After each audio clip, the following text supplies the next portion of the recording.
Germany warns Trump's Ukraine peace plan may miss its Thursday deadline. Major doubts emerge.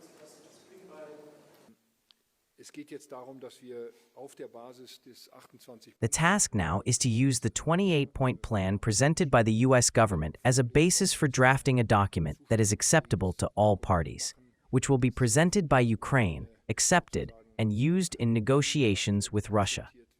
I have made another proposal which falls short of a complete solution, so to speak. I don't want to go into detail here because it is currently being negotiated in Geneva.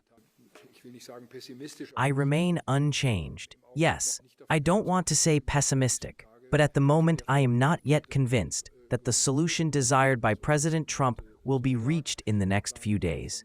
Today is Sunday. President Trump's plan is to reach a conclusion on Thursday. We are still very far from that.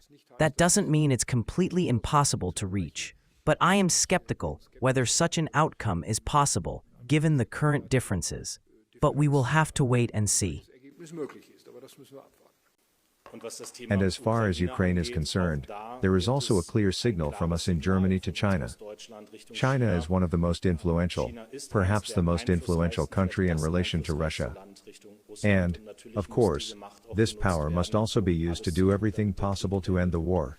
I also see this conversation as further preparation for my visit to China next year, which has been confirmed but still needs to be finalized in terms of timing. However, it will definitely take place in the first few weeks of next year.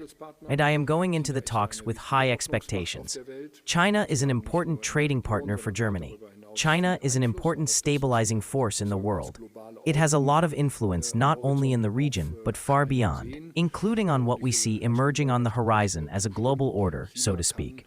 And I want to expressly agree, China can exert influence on Russia. And in our joint assessment, this influence could well be a little greater. I must say that what really struck me here today and yesterday, and what I find quite fascinating, is the fact that we can see that the world is currently undergoing a realignment and that new connections are being formed here, and that the United States of America has played a fairly minor role. Except for South Africa President Cyril Ramaphosa's closing remarks, who then handed over the G20 reins, so to speak.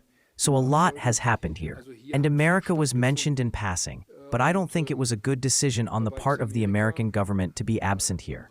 But the American government has to know that for itself. It was good for us to be here. Für uns war es gut, dass wir hier waren.